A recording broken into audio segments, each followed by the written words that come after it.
Assalamualaikum warahmatullahi wabarakatuh. Yang saya hormati, Ibu Dr. Diana Hernawati, Magister Pendidikan. Yang saya hormati, Bapak Diki Muhammad Syahidir, Sarjana Pendidikan, Magister Pendidikan, selaku dosen pengampu mata kuliah Zoologi Vertebrata. Kami dari kelompok 4 akan mempresentasikan materi mengenai Aves. Adapun anggota dari kelompok kami yaitu yang pertama, Adewina Utari Soherman dengan NPM 192154030. Yang kedua, Kusum Musfiroh dengan NPM 192154031. Lalu yang ketiga, Teza Lestari Ningrum dengan NPM 192154054. Yang keempat, ada Rifa Salsabila Sukma NPM 192154106. Yang kelima, Fauziah Nomi Restu Pradani NPM 192154111. Yang keenam, Cahyati Mutiara Sandi NPM 192154118. Dan saya sebagai moderator, Yusrin Nida Usalam NPM 192154119. Pokok bahasan yang akan kami bahas pada materi kali ini yang pertama yaitu Phylogenetic Relationship, yang kedua Diversity of Modern Bird, yang ketiga External Structure and Locomotion, yang keempat Nutrition and Digestive System, yang kelima Circulation, Gas Exchange and Temperature Regulation, yang keenam Nervous and Sensory System, yang ketujuh Excretion and Osmoregulation, yang kedelapan Reproduction and Development, dan yang terakhir yaitu Migration and Navigation. Terima kasih kepada moderator yang telah mempersilahkan saya untuk memaparkan materi yang pertama, yaitu mengenai perspektif evolusi, asal-usul dan juga hubungan filogenetik pada Aves. Avian reptil atau reptil unggas atau reptil burung secara tradisional diklasifikasikan sebagai anggota kelas Aves. Karakteristik utama dari kelompok ini adalah adaptasi untuk terbang, termasuk pelengkap yang dimodifikasi seperti sayap, bulu, endoterm, tingkat metabolisme yang tinggi, kolom vertebral yang dimodifikasi untuk terbang, dan tulang yang diringankan oleh banyak ruang udara. Selain itu, burung modern memiliki paruh bertanduk dan tidak memiliki gigi. Selanjutnya yaitu asal-usul burung. Bagaimana asal-usul dari burung? Pada tahun 1861 di Bavaria, Jerman, ditemukan sebuah fosil yang kira-kira seukuran merpati yang hidup selama periode Jurasik, seperti yang tertera pada gambar. Nah, dari fosil ini dapat direpresentasikan bahwa hewan ini memiliki ekor reptil yang panjang dan jari yang mencakar. Nah, jejak bulu pada ekor dan sayap pendeknya yang membulat ini menjadi bukti utama yang mengarah pada interpretasi bahwa ini adalah fosil burung purba. Selanjutnya mengenai hubungan filogenetik. Nah, burung diturunkan dari Archosauria, yang mana Archosaura ini merupakan garis keturunan yang juga dimiliki oleh dinosaurus dan buaya. Nah, burung-burung tersebut berkerabat dekat dengan sekelompok dinosaurus dalam garis keturunan Saurischia yang disebut Theropoda. Nah, gambar ini menunjukkan evolusi burung modern, di mana dikatakan sebelumnya bahwa burung itu berkerabat dengan Theropoda. Nah, dapat dilihat pada gambar bahwa burung itu awal muncul pada periode Jurasik, sekitar 147 juta tahun yang lalu, yaitu Archaeopteryx. Nah, sedangkan evolusi burung modern terjadi dengan cepat selama periode Cretaceous dan juga Tersier. Nah, ahli zoologi Inggris terkemuka yaitu Thomas Henry Huxley mengamati banyak kesamaan anatomi dan fisiologi burung dan reptil, sehingga ia menyebut burung dengan glorified reptiles atau reptil yang dimuliakan, dan mengklasifikasikannya ke dalam kelompok Theropoda yang memiliki beberapa karakteristik seperti burung yang paling jelas adalah lehernya yang memanjang, bergerak, dan juga berbentuk S. Selanjutnya mengenai evolusi penerbangan pada burung. Seperti yang dijelaskan di awal bahwa penemuan Archaeopteryx memperkuat gagasan nenek moyang reptil untuk burung. Meskipun Archaeopteryx dianggap sebagai burung purba, namun lebih akurat jika menganggapnya sebagai peralihan. Nah, jadi Archaeopteryx ini bukanlah nenek moyang langsung burung modern. Clavicula Archaeopteryx berkembang dengan baik dan memberikan titik perlekatan otot sayap. Tidak seperti burung modern, tulang dada pada Archaeopteryx ini rata, kemudian ekornya yang panjang dan bertulang, dan tulang sayap dan tempat-tempat kerangka lainnya untuk perlekatan otot untuk terbang ini belum berkembang. Hal ini menunjukkan bahwa Archaeopteryx lebih mungkin menjadi glider daripada burung penerbang yang kompeten.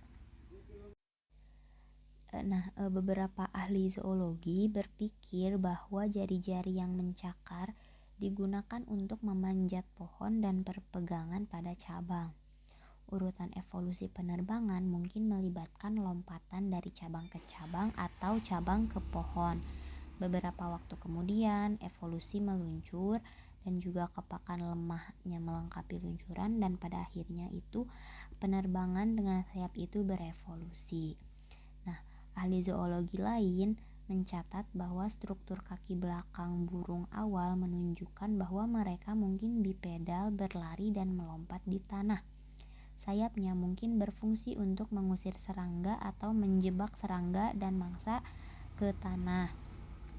Sayap berguna untuk dalam memberikan stabilitas selama lompatan horizontal ketika mengejar mangsa, dan juga memungkinkan untuk terbang pada jarak yang pendek. Nah, manfaat terbang semacam itu mungkin akan mengarah pada penerbangan bertenaga sayap.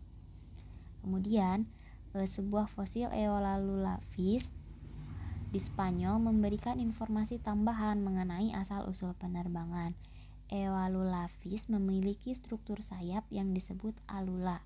Nah, alula ini banyak ditemukan pada burung modern yang terbang lambat dan juga melayang. Nah, kehadiran fosil ini menunjukkan bahwa mekanisme terbang yang kompleks berevolusi selama setidaknya 125 juta tahun yang lalu. Mungkin sekian materi yang dapat saya sampaikan. Untuk materi selanjutnya akan disampaikan oleh rekan saya, yaitu Cahyati Mutiara Sandi.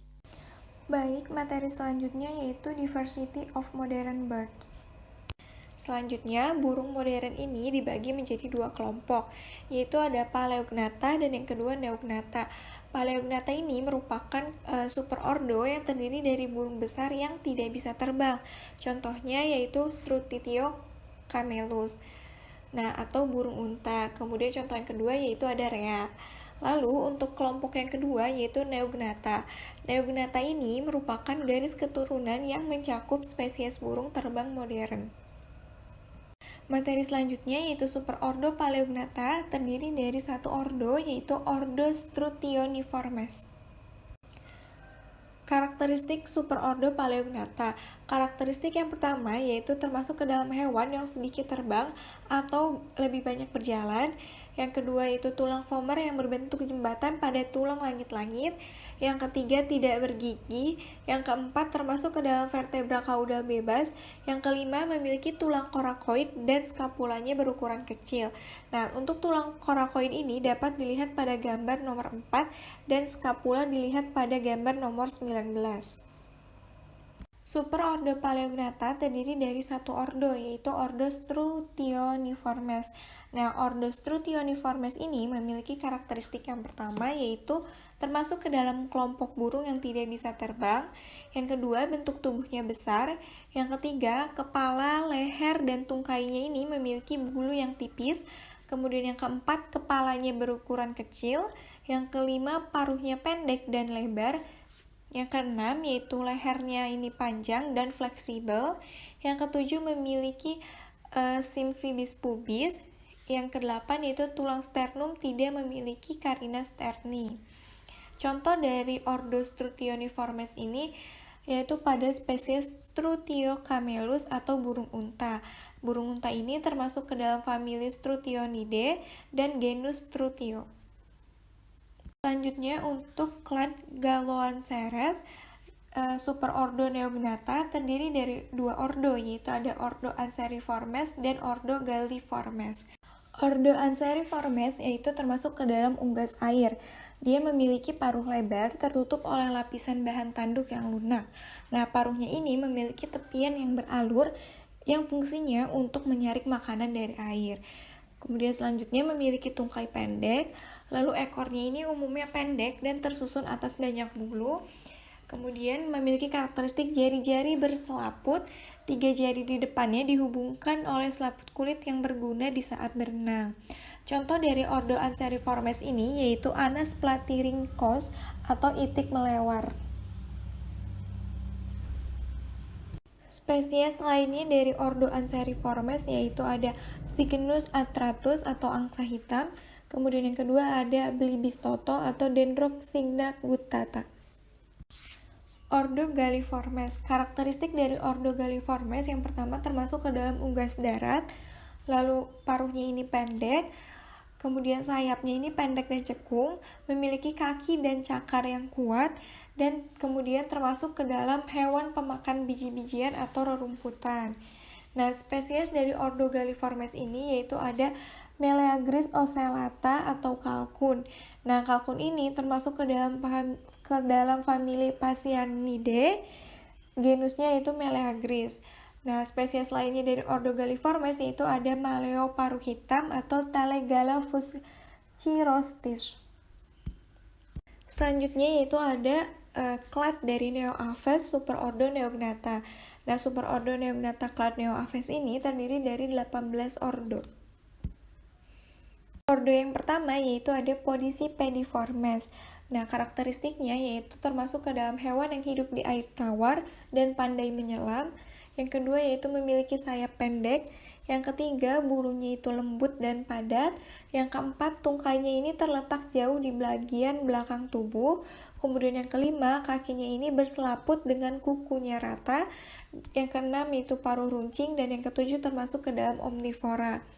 Spesies dari ordo Podicipediformes ini yaitu ada Aekmoporus karkii. Nah, termasuk ke dalam famili Podicipedida dan genus Aekmoporus. Spesies lainnya dari ordo ini yaitu ada Rollandia microptera atau Titicaca grebe. Yang kedua yaitu ada ordo Poenicopteriformes. Nah, karakteristiknya yaitu tubuh berbentuk oval dengan bulu merah muda atau merah tua. Yang kedua, bulu terbangnya ini berwarna hitam. Yang ketiga, kaki dan lehernya ini sangat panjang.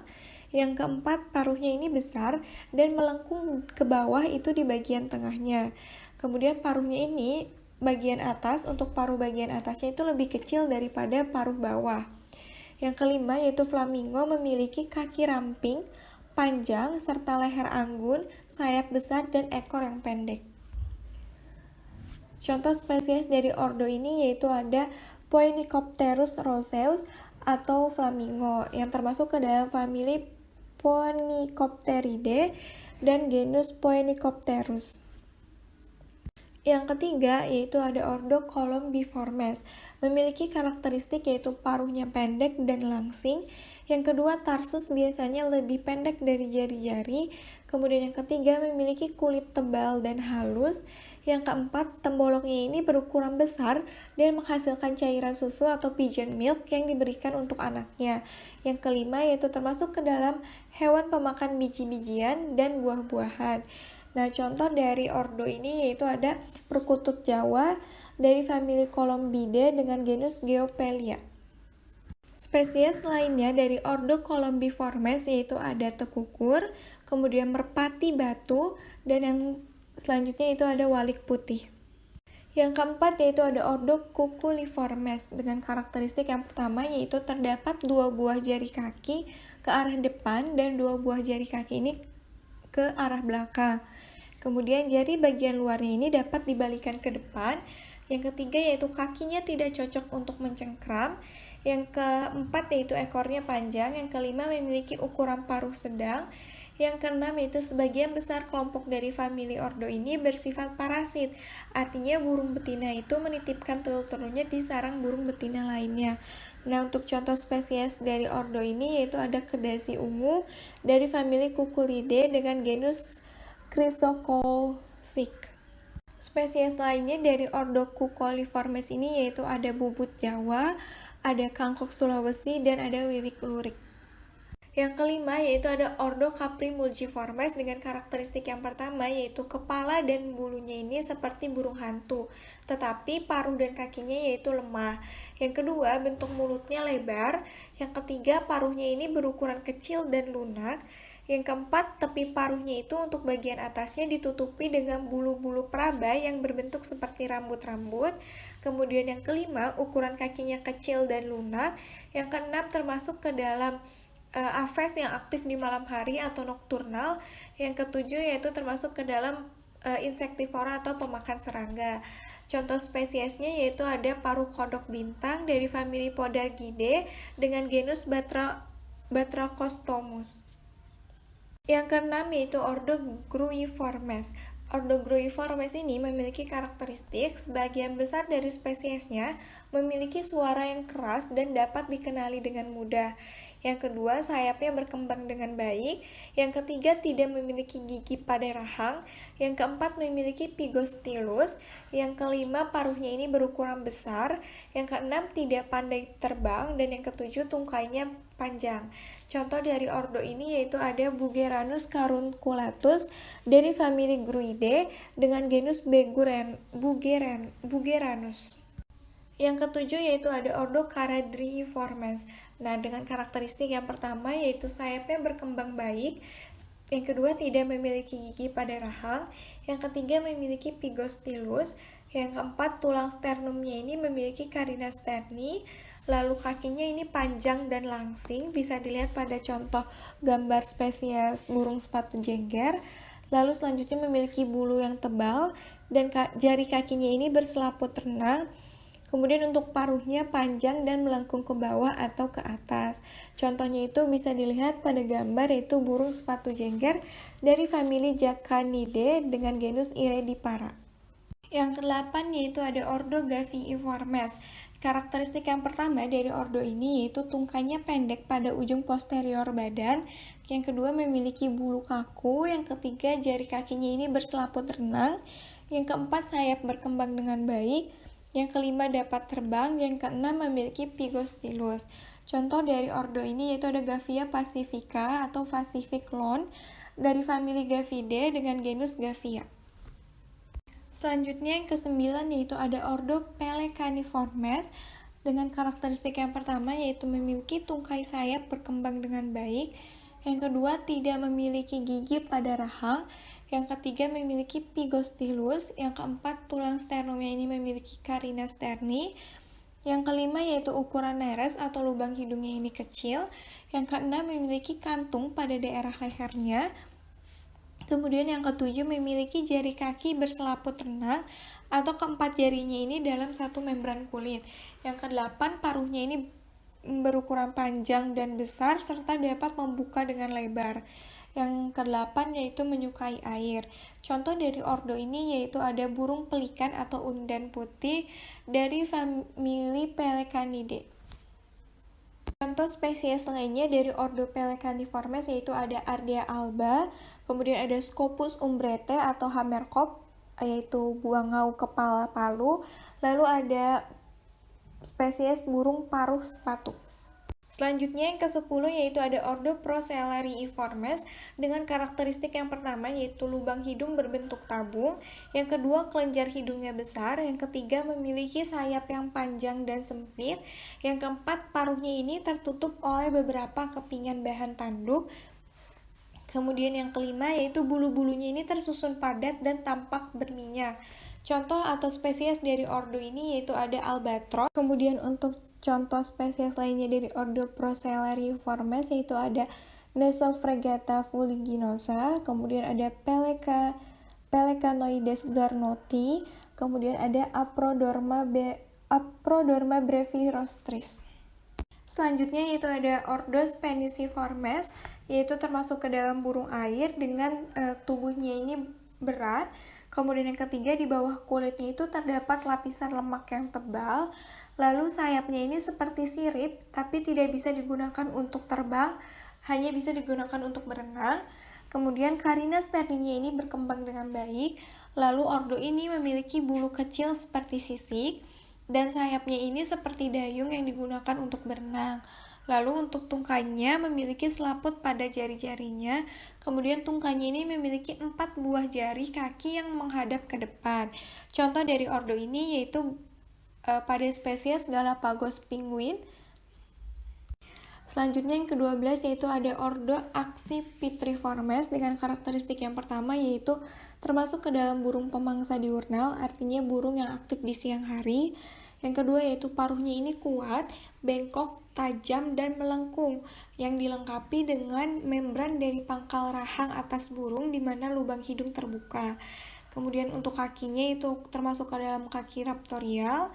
Yang keempat, sayapnya ini panjang dan lebar dengan 4-6 bulu di bagian tepi luarnya. Yang kelima, dapat terbang lama tanpa mengepakkan sayap. Yang keenam, kaki dan cakarnya ini kuat. Yang ketujuh, ordo ini termasuk ke dalam karnivora. Nah, contoh spesies dari ordo ini yaitu ada elang Jawa. Bisa dilihat pada gambar yang ditampilkan untuk spesies lainnya dari ordo Accipitriformes yaitu ada rajawali kuskus dan ada elang alap jambul. Selanjutnya yaitu mengenai ordo Strigiformes. Nah, ordo ini memiliki karakteristik yang pertama termasuk ke dalam kelompok burung yang memiliki ciri-ciri ukuran kepala besar dan bulat. Yang kedua, matanya ini besar dan mengarah ke depan. Yang ketiga, kakinya termasuk ke dalam jenis kaki raptorial. Yang keempat, tubuhnya ini dikelilingi oleh bulu-bulu yang tersusun secara radial atau menjari. Yang kelima yaitu memiliki lubang telinga yang lebar, namun seringkali tertutupi oleh lipatan kulit, dan ukuran paruhnya ini yaitu pendek. Yang ketujuh yaitu jari kakinya memiliki cakar yang tajam untuk mencengkram, dan termasuk ke dalam burung yang aktif pada malam hari atau nokturnal. Nah, ordo ini juga bersifat predator. Contoh dari spesies ordo ini yaitu ada burung hantu atau serak Jawa dari famili Titonidae dengan genus Tito. Selanjutnya yaitu ada ordo Pisciformes. Ordo Pisciformes yaitu termasuk ke dalam kelompok burung dengan ciri-ciri memiliki paruh yang kuat. Lalu kakinya ini kuat dengan jari keempatnya ini secara permanen terbalik di pelatuk. Lalu bulunya itu di bagian ekor kaku dan ujungnya runcing. Kemudian lidahnya ini kasar serta dapat dijulurkan. Contoh spesies dari ordo Pisciformes yaitu ada pelatuk hijau atau Picus vittatus. Selanjutnya yaitu ada ordo Coraciiformes dengan karakteristik yaitu kepala dan paruhnya besar. Kemudian untuk jari ketiga dan keempatnya itu menyatu di bagian pangkal. Contoh spesies dari ordo ini yaitu ada cikakak batu dari famili Alcedinidae dengan genus Lacedo. Selanjutnya yang ke-16 yaitu ada ordo Falconiformes. Pada ordo ini memiliki paruh yang kuat dan bengkok, serta paruhnya ini pendek, ujung-ujungnya melengkung, runcing, dan tajam. Kemudian untuk sayapnya ini berukuran besar, kemudian kakinya termasuk ke dalam jenis kaki raptorial, serta jari-jarinya ini tajam melengkung sesuai untuk fungsinya, yaitu untuk mencengkram mangsa. Contoh spesies dari ordo ini yaitu alap-alap acan. Selanjutnya yang ke-17 yaitu ada ordo Psittaciformes. Nah, untuk ordo ini memiliki karakteristik maksilanya bergantung pada tengkorak, kemudian lidahnya tebal, dan spesies pada ordo ini biasanya berwarna cerah. Untuk tipe kakinya yaitu Zygodactylus, artinya 2 kaki ke arah depan dan 2 jari kakinya ke arah belakang. Nah, jari pada bagian luarnya ini bersifat irreversible, artinya tidak dapat dibalikan ke depan, serta memiliki paruh pendek, sempit, tepinya tajam yang dapat dikaitkan pada ujungnya. Nah, ordo ini termasuk ke dalam hewan pemakan buah-buahan. Contoh spesies dari ordo ini yaitu ada kakak tua jambul kuning. Contoh spesies lainnya dari ordo Psittaciformes ini yaitu ada nuri aru dan ada kasturi kepala hitam. Selanjutnya yang ke-18 yaitu ada ordo Passeriformes. Ordo Passeriformes ini termasuk ke dalam ordo terbesar dengan memiliki 69 famili. Nah, termasuk ke dalam burung bertengger, kaki bertengger, dan kakinya ini relatif pendek dengan jari kaki ke depan dan satunya itu ke belakang.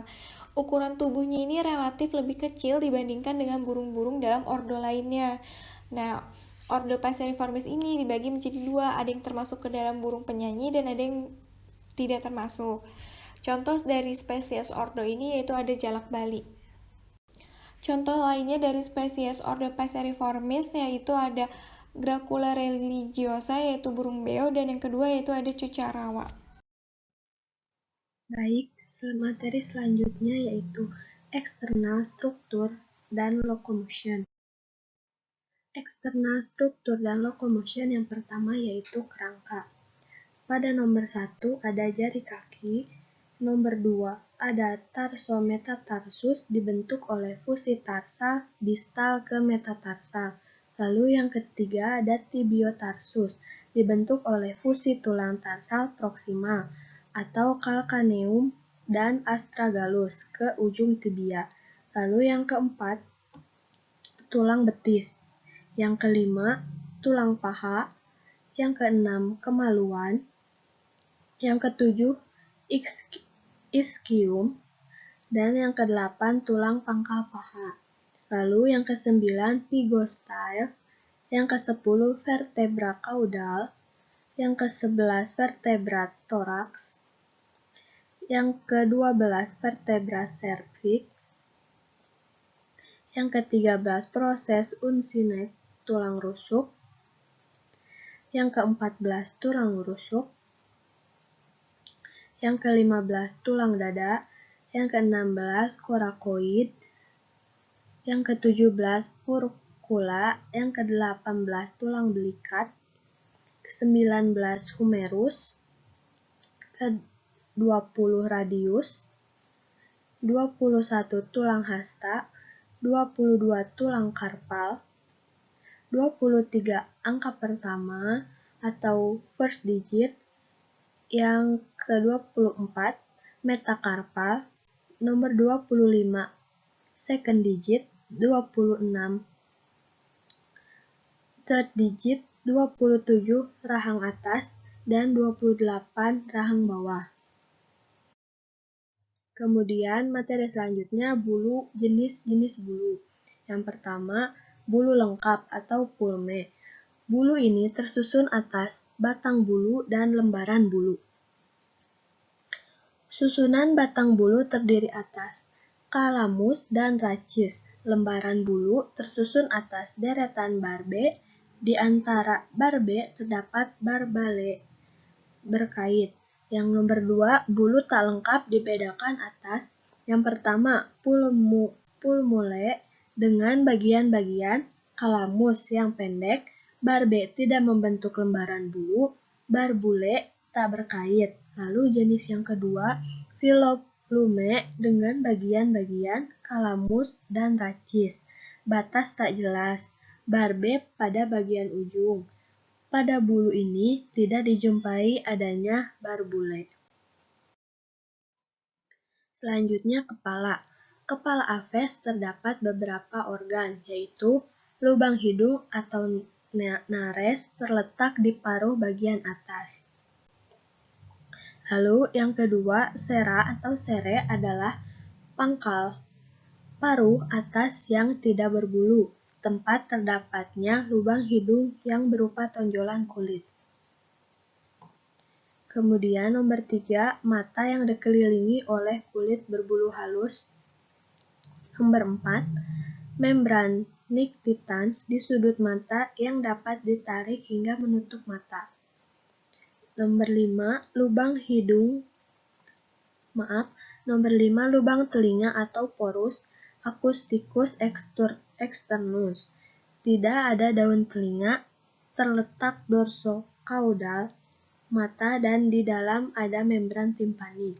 Lalu yang keenam, ada paruh atau rostrum, terdiri atas bagian bawah dan atas. Bahan pembentuknya berupa tanduk. Lalu selanjutnya ada paruh.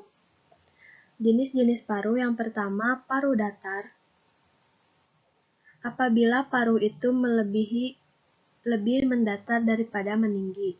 Lalu lurus apabila garis antara bagian atas dan bawah lurus dari pangkal sampai ujung paruh. Lalu bergerigi apabila tepi paruh bagian atas bergerigi. Jenis selanjutnya berkantung lebar apabila dagu dan tenggorokan melebar membentuk kantung. Selanjutnya panjang apabila ukurannya lebih panjang dari kepala. Lalu berbentuk pendek apabila ukurannya lebih pendek dari kepala dan berkait apabila bagian atas lebih panjang serta melengkung menutup bagian bawah. Kadang-kadang dikatakan berkait apabila ujungnya melengkung. Berikut jenis-jenis paruh pada contoh burung. Yang pertama ada burung penangkap serangga. Yang kedua ada elang malam atau jaring serangga. Yang selanjutnya rangkong atau burung pemetik buah. Lalu ada gagak tagihan umum. Ada burung raja wali penghancur daging. Kemudian ada burung pelikan, jaring celup, ada burung merganser, pemikat ikan, kemudian ada anhinga, tombak ikan, burung tombak ikan, lalu ada burung uang sendok atau saringan lumpur. Selanjutnya ada bebek saringan air, kemudian flamingo atau saringan lumpur, kemudian ada kardinal, burung pemakan biji, dan burung ekstraktor biji pinus. Selanjutnya yaitu materi bulu-bulu ekor atau retrices. Yang pertama jenisnya ada panjang apabila ukurannya lebih panjang dari badan. Yang kedua jenis pendek, berbentuk pendek apabila ukurannya lebih pendek atau sama dengan panjang badan. Yang ketiga berbentuk rata apabila semua bulu sama panjang. Yang selanjutnya berbentuk bulat apabila bulu tengah jauh lebih panjang, makin ke tepi berangsur memendek. Lalu runcing apabila bulu tengah jauh lebih panjang daripada bulu yang lain terbentuk. Selanjutnya ekstremitas. Yang pertama ekstremitas cranialis atau membrum superior merupakan sayap yang ditutupi bulu. Jenis-jenis ciri-ciri sayap burung antara lain. Yang pertama jenis panjang, bila ukuran dari bengkokan kedua sampai ke ujung lebih panjang daripada badan. Lalu yang kedua, bentuk pendek bila bagian itu lebih pendek daripada badan. Yang selanjutnya berbentuk bulat bila primarius bagian tengah merupakan yang paling bulu-bulu panjang, sisinya berangsur-angsur memendek, berpangkal dan ke ujung sayap. Lalu selanjutnya runcing apabila primarius paling ujung merupakan bulu-bulu yang panjang. Lalu ekstremitas yang kedua ada caudalis atau membrum inferior sebagai kaki. Bagian atas tertutup bulu dan bawah tertutup sisik. Berikut adalah ciri-ciri kaki Aves. Yang pertama, scutellata adalah apabila sisik tersusun saling menutup. Ciri yang kedua, reticulata adalah bila sisik tidak teratur. Ciri yang ketiga, serrata apabila sisik pada tepi posterior tersusun bergerigi. Yang keempat, boated adalah bila tersusun tidak bersisik. Selanjutnya, ciri-ciri jari Aves, yakni ciri yang pertama, rata atau datar, yaitu hallux jari pertama melekat pada ujung tarsus seperti jari-jari yang lain. Yang kedua, terangkat atau hallux pertama melekat pada bagian yang lebih tinggi di atas perlekatan jari-jari yang lain. Selanjutnya, ciri-ciri cakar pada Aves. Yang pertama, runcing, cakar melengkung dan runcing. Yang kedua yaitu obtuse, yaitu cakar agak melengkung, ujungnya tumpul. Selanjutnya, tipe-tipe kaki pada apes. Yang pertama, pada gambar A, yaitu Anisodactylus. Anisodactyla. Yang gambar B, yaitu Zygodactyla. Yang gambar C, Heterodactyla. Yang gambar D, Syndactyla. Dan yang gambar E, Pamprodactyla. Selanjutnya, yaitu tipe kaki bertengger. Dibedakan atas beberapa macam, misalnya pada A, Empyserine, yaitu hallux melekat datar dengan jari-jari yang lain. Yang B, Zygodactyla, 2 jari-jari ke depan dan 2 yang lainnya ke belakang. Tipe selanjutnya yaitu tipe berjalan, hallux terangkat, sehingga kedudukannya lebih tinggi daripada yang lain.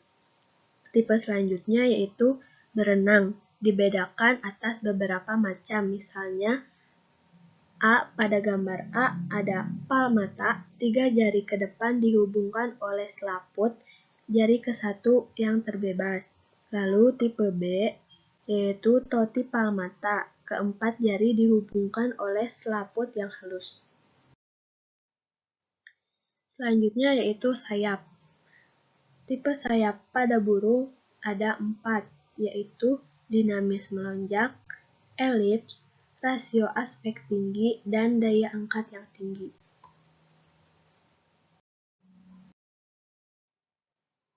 Materi selanjutnya yaitu locomotion atau daya penggerak. Yang pertama yaitu otot.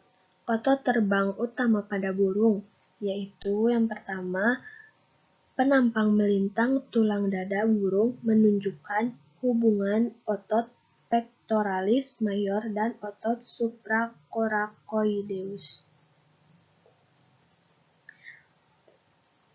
Lalu yang pada gambar B, tampak depan dan samping sternum dan korset dada burung yang menunjukkan insersi tendon supracoracoideus melalui foramen trioseum ke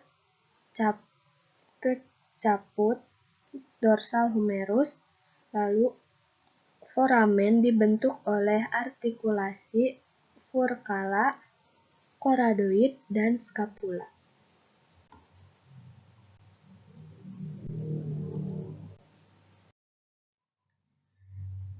Materi selanjutnya sayap dan penerbangan. Perubahan luas dan bentuk ini menyebabkan perubahan kecepatan dan gaya angkat yang memungkinkan burung untuk bermanuver, mengubah arah, mendarat, dan lepas landas. Dapat diperhatikan pada gambar A dan B. Gambar dari foto kecepatan tinggi menunjukkan puntiran dan pembukaan primer selama penerbangan atau mengepak.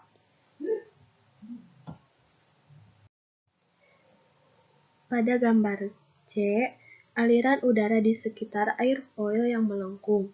Masih pada gambar C, pada sudut serang yang rendah, aliran udara dengan lancar di atas permukaan sayap dan menciptakan daya angkat. Lalu pada gambar D, ketika angle of attack menjadi curam, udara yang melewati sayap menjadi turbulen, mengurangi daya angkat yang cukup untuk menghasilkan stall. Dan pada gambar E, lubang sayap yang dibentuk oleh alula membantu mencegah turbulensi dengan mengarahkan aliran udara yang bergerak cepat ke dekat permukaan atas sayap. Kemudian, pukulan sayap ke bawah menghasilkan daya dorong. Ujung sayap atau bulu primer adalah tempat di mana daya dorong dihasilkan, sedangkan sayap bagian dalam sekunder menghasilkan daya angkat. Paling mudah untuk mempertimbangkan gaya yang bekerja pada sayap dalam dan luar secara terpisah Gaya pada ujung sayap berasal dari dua gerakan yang harus dijumlahkan. Ujung-ujungnya bergerak maju dan dengan burung, tetapi pada saat yang sama mereka bergerak ke bawah relatif terhadap burung itu. Ujung sayap akan memiliki sudut serang yang sangat besar dan akan berhenti jika tidak fleksibel. Sebagaimana adanya gaya-gaya di ujung menyebabkan masing-masing primer berputar saat sayap dikepakkan ke bawah dan menghasilkan gaya-gaya yang diatur di dalamnya.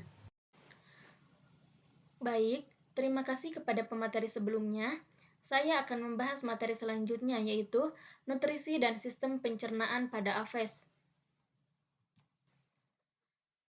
Kebanyakan burung memiliki nafsu makan yang tinggi. Nafsu makan ini mendukung tingkat metabolisme yang tinggi yang memungkinkan terjadinya endotermik dan terbang. Bentuk paruh dan lidah burung disesuaikan dengan kebiasaan makan dan sumber makanannya.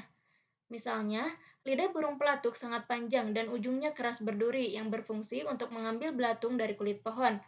Sapsuker menggali lubang di pohon dan menggunakan lidah seperti sikat untuk menjilati getah yang menumpuk di lubang tersebut. Lidah burung kolibri dan pengumpan nektar lainnya menggulung ke dalam tabung untuk mengekstraksi nektar dari bunga. Paruh burung digunakan untuk makan, membangun sarang, dan pertahanan. Bentuk paruh mencerminkan fungsi spesifik dalam berbagai spesies. Misalnya, paruh elang digunakan untuk merobek mangsa, paruh kardinal digunakan untuk memecahkan biji, dan paruh flamingo digunakan untuk menyaring makanan di air. Teman-teman boleh perhatikan pada gambarnya, di mana pada gambar tertera berbagai bentuk paruh, di antaranya ada paruh burung kolibri, paruh dari burung elang, paruh kardinal, dan paruh burung flamingo.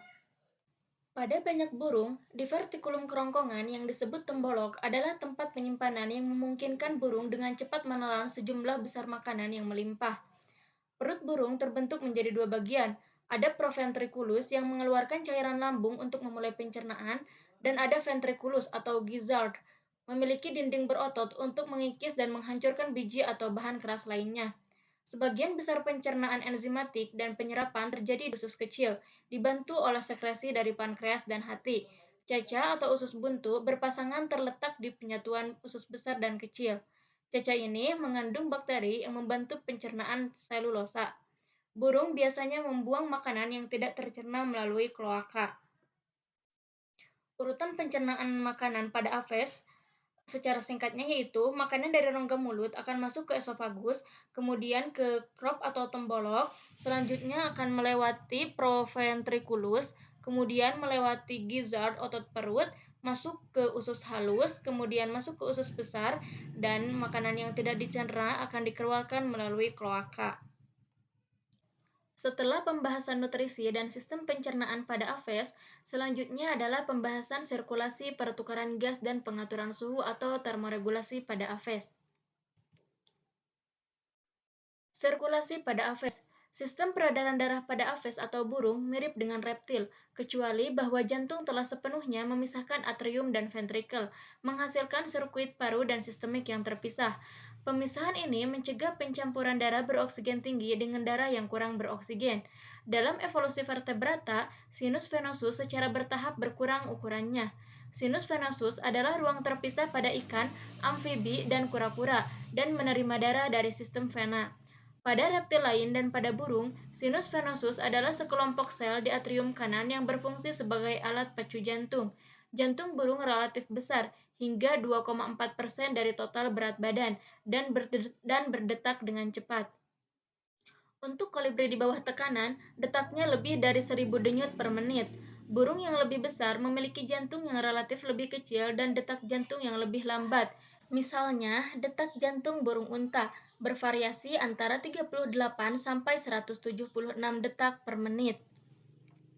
Jantung yang besar, detak jantung yang cepat, dan pemisahan darah beroksigen tinggi dari darah yang kurang mengandung oksigen merupakan adaptasi penting untuk mengantarkan sejumlah besar darah yang dibutuhkan untuk endotermik dan saat terbang. Pembahasan selanjutnya yaitu pertukaran gas atau sistem respirasi pada aves.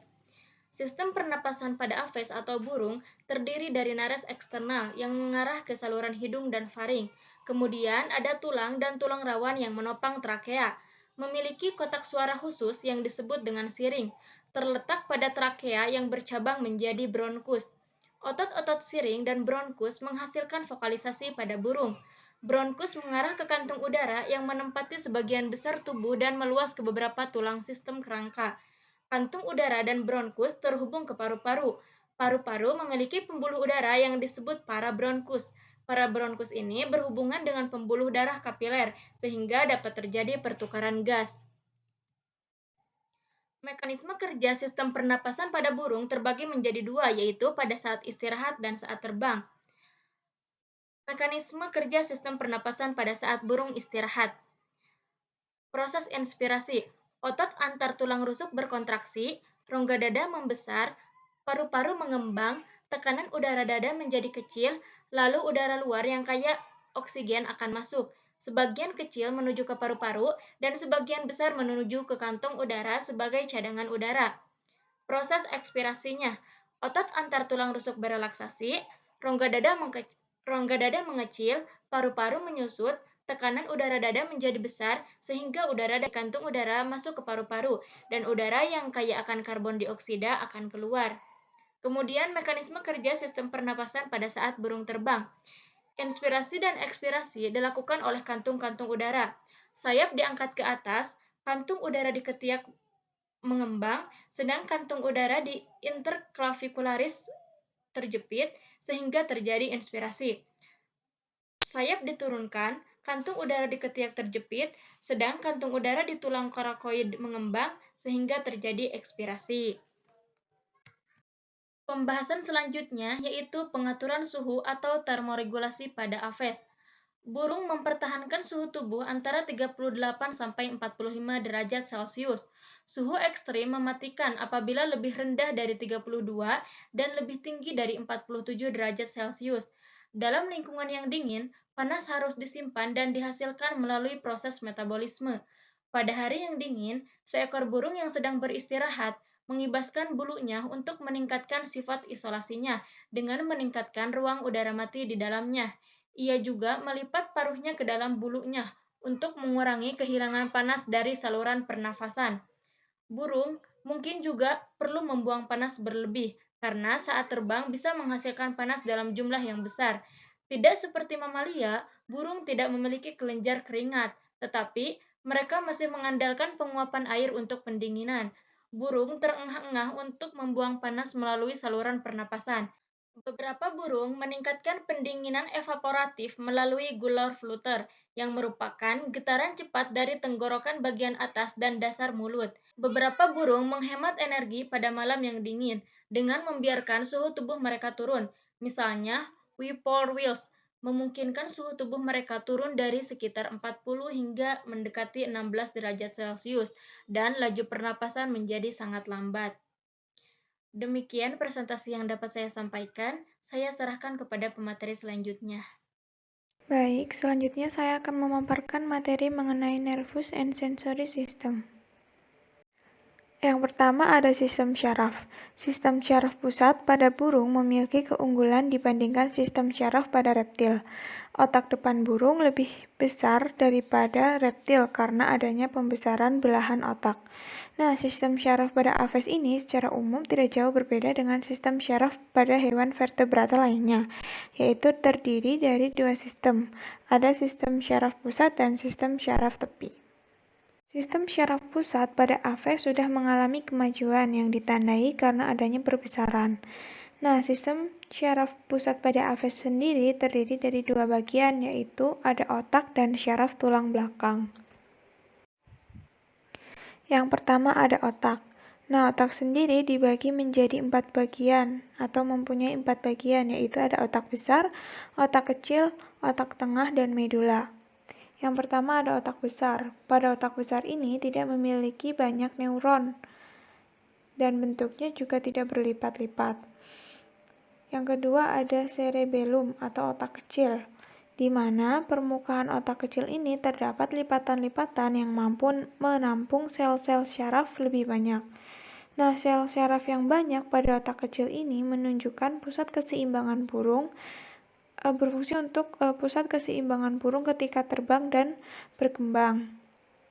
Yang ketiga ada otak tengah, di mana otak tengah burung ini berbentuk dua gelembung, berkembang dengan cukup pesat dan berfungsi sebagai pusat syaraf penglihatan serta berkembang baik sehingga bisa berfungsi juga untuk sebagai indera penglihatan pada burung.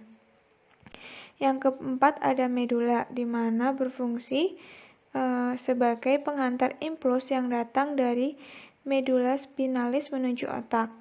Nah, medula ini atau sumsum lanjutan ini mengandung sel syaraf atau neuron yang dapat membantu mengatur detak jantung, respirasi, dan tekanan darah.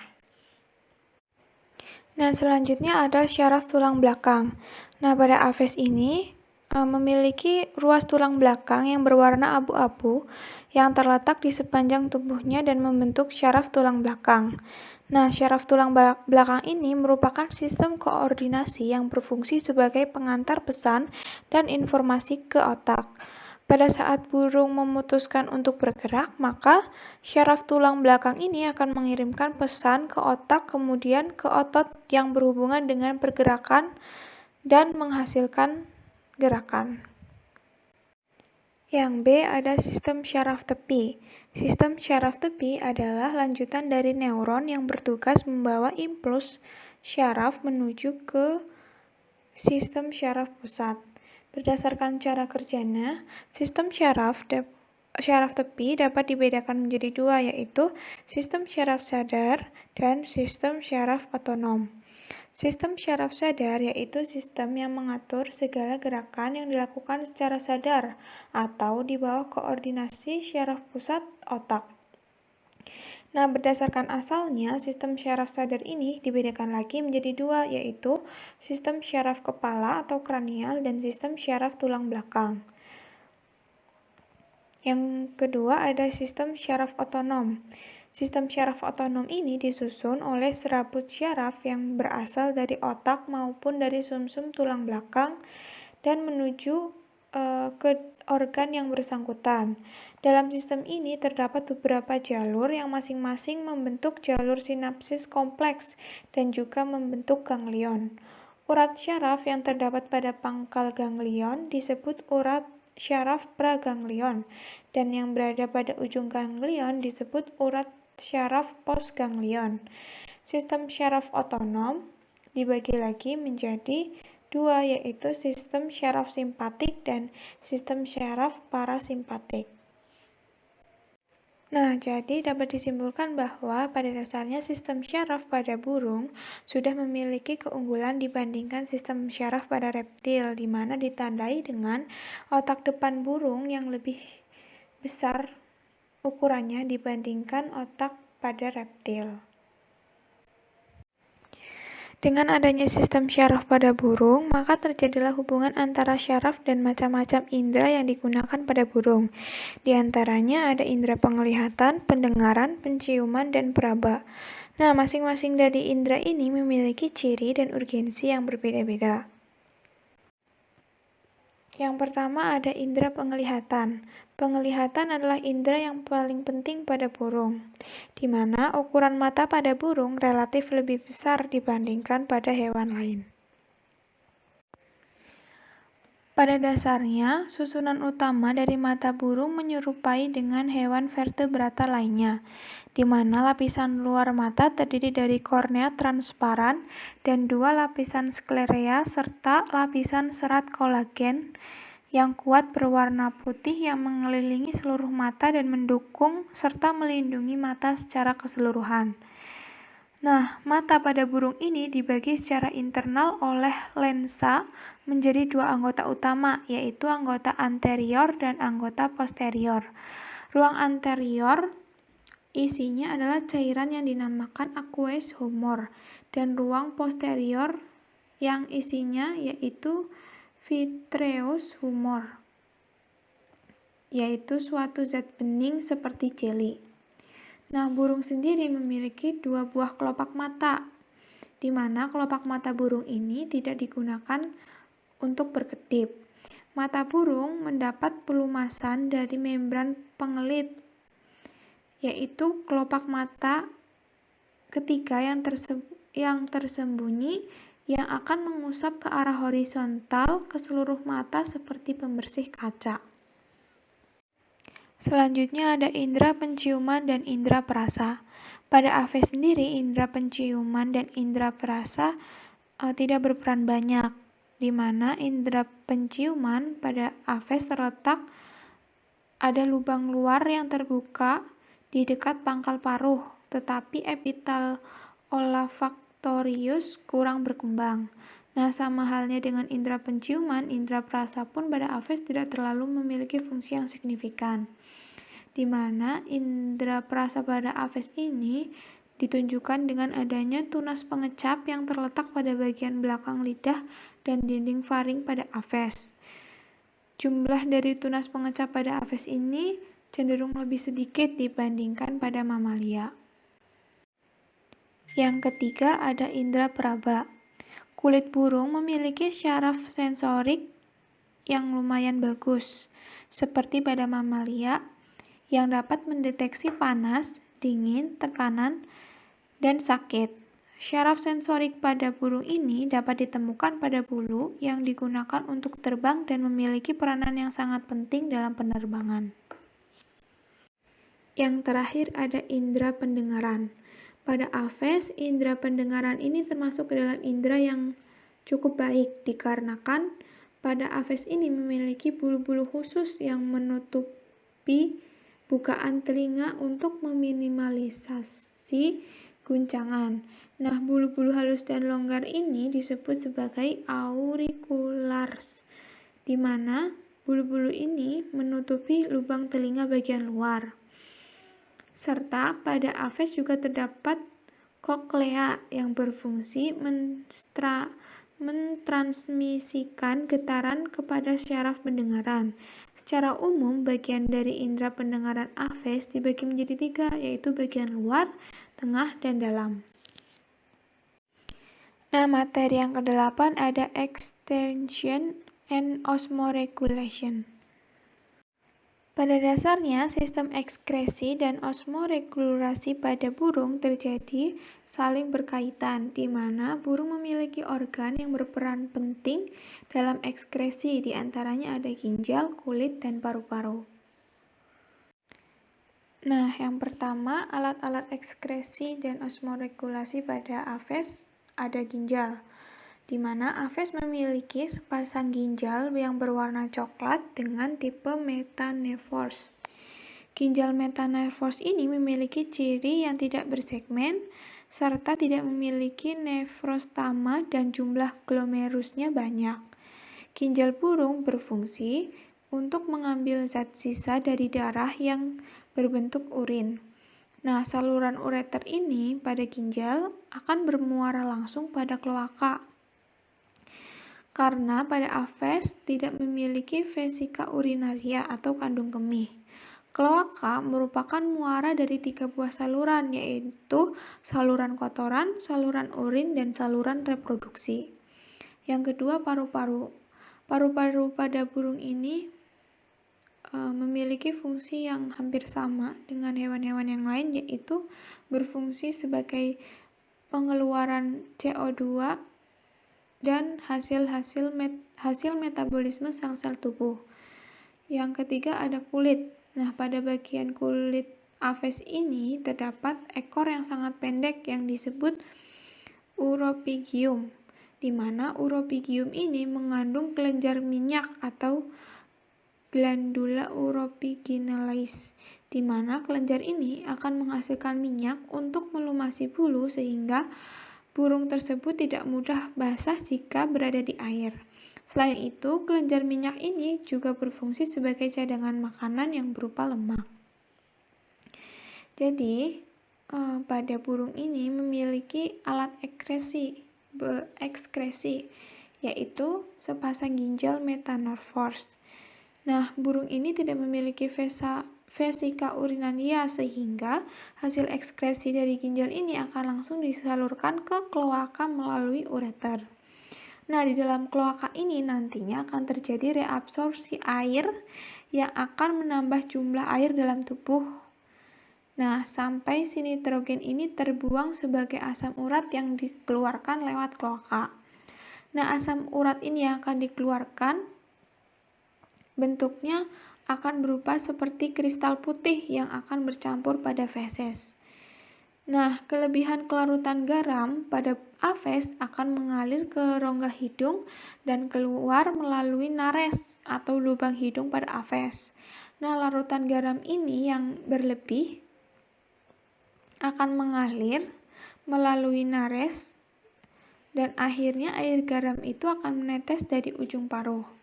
Nah, burung juga memiliki kelenjar minyak yang terdapat pada tunggingnya yang berguna untuk meminyaki bulu-bulunya. Sekian presentasi saya kembalikan kepada moderator. Materi selanjutnya yaitu yang ke-9, yaitu reproduksi dan perkembangan. Semua burung berkembang biak secara ovipar atau yaitu dengan cara bertelur. Gonad berada di daerah perut punggung di sebelah ginjal. Testis dipasangkan dan tubulus melingkar atau vasa differentia mengalirkan sperma ke kloaka. Pembesaran vasa differentia vesicula seminalis adalah tempat penyimpanan sementara dan pematangan sperma sebelum kawin. Testis membesar selama musim kawin, kecuali unggas air dan burung unta tertentu. Burung tidak memiliki organ intrometen dan sperma dipindahkan melalui kontak kloaka ketika jantan menunggangi betina. Pada gambar tersebut yaitu ovarium dan saluran telur kanan belum sempurna pada sebagian besar burung betina. Pada betina itu, 2 ovarium terbentuk selama perkembangan, tetapi biasanya hanya ovarium kiri saja yang berkembang penuh. Sebuah lubang besar berbentuk corong atau disebut dengan ostium. Saluran telur menyelubungi ovarium dan menerima telur setelah ovulasi. Telur dibuahi di bagian atas saluran telur, dan albumen disekresikan oleh daerah kelenjar dari dinding saluran telur secara bertahap mengelilingi zigot saat ia menyelesaikan perjalanannya. Kelenjar cangkang di bagian bawah saluran telur itu menambahkan cangkang. Oviduk membuka ke dalam kloaka. Nah, burung itu sebagian besar bersifat monogami. Beberapa burung seperti angsa dan elang berpasangan seumur hidup. Perkawinan yang sering ternyata memperkuat ikatan pasangan yang berkembang. Meskipun demikian, beberapa di antaranya memiliki kecenderungan untuk bersikap setia pada pasangannya. Angsa adalah hewan yang bersifat monogami, artinya mereka hidup dan kawin hanya dengan satu pasangan tetap saja. Monogami juga menguntungkan, karena kedua orang tuanya biasanya ikut serta dalam membangun sarang dan merawat anak-anaknya. Salah satu induk mengerami dan melindungi telur atau anak ayam, sementara yang lainnya itu mencari makanan. Nah, beberapa burung juga bersifat poligini, yaitu jantan kawin dengan lebih dari satu betina saja, dan betina merawat telur dan anak ayamnya. Poligini cenderung terjadi pada spesies yang anak-anaknya kurang bergantung pada penetasan dan dalam situasi di mana distribusi sumber daya yang tidak merata dapat menarik banyak betina ke daerah perkembangbiakan yang relatif kecil. Ayam padang rumput adalah poligini, dan jantan ditampilkan dalam kelompok yang disebut dengan leks. Pada leks ayam padang rumput, jantan di posisi tengah lebih disukai dan menarik sebagian besar burung betina. Nah, ada juga beberapa burung yang bersifat poliandri, yaitu betina kawin dengan lebih dari satu jantan, misalnya blutit atau Parus caelarus, yaitu sejenis burung gelatik batu atau wingko betina, dan mereka membangun untuk mempertahankan wilayah mereka dari betina lain. Mereka bertelur untuk setiap jantan yang tertarik dan membangun sarang di wilayah mereka. Jika jantan kehilangan telurnya karena pemangsa, betina akan menggantikannya. Betina kawin dengan beberapa burung jantan untuk tujuan melindungi keturunannya dari serangan predator. Poliandri ini menghasilkan produksi telur lebih banyak daripada burung yang bersifat monogami. Kelompok telur yang diletakkan dan anak ayam yang dihasilkan oleh seekor burung betina disebut dengan acopling. Ukuran acopling biasanya bervariasi. Sebagian besar burung mengerami telurnya dan beberapa burung memiliki inkubasi tanpa vaskularisasi atau tambalan induk yang membantu menjaga telur pada suhu antara 33 sampai 37 derajat Celcius. Burung membatik telur untuk mencegah membran telur menempel di telur dan merusak embrio. Pada masa inkubasi ini berlangsung antara 10 sampai 80 hari dan berkolerasi dengan ukuran telur dan tingkat perkembangan saat menetas. 1 atau 2 hari sebelum menetas, burung muda menembus kantung udara di ujung tumpul telurnya, mengembangkan paru-parunya dan mulai bernafas. Penetasan terjadi pada saat burung muda mematuk cangkang dengan gigi telur berkeratin di ujung rahang atas dan berjuang untuk membebaskan diri dari telur tersebut. Selanjutnya materi yang ke-10 yaitu migrasi dan navigasi akan dijelaskan oleh saya Adewina Utari Suherman dengan NPM 192154030. Migrasi. Lebih dari 20 abad yang lalu, Aristoteles menggambarkan burung yang bermigrasi untuk menghindari dinginnya musim dingin dan panasnya musim panas.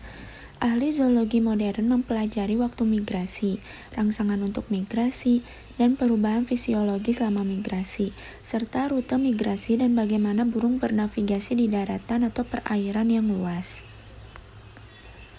Migrasi mengacu pada perjalanan bolak-balik berkala antara daerah berkembang biak dan tidak berkembang biak. Nah, migrasi ini terkadang melibatkan pergerakan timur atau barat atau perubahan ketinggian. Migrasi memungkinkan burung untuk menghindari iklim ekstrim dan untuk mengamankan makanan, tempat berlindung, dan ruang yang cukup sepanjang tahun. Burung yang bermigrasi menghabiskan sebagian tahun di daerah di mana sumber daya berlimpah, di daerah perkembangbiakannya bervariasi dari musim ke musim, tetapi pola ketersediaan makanannya dapat diprediksi.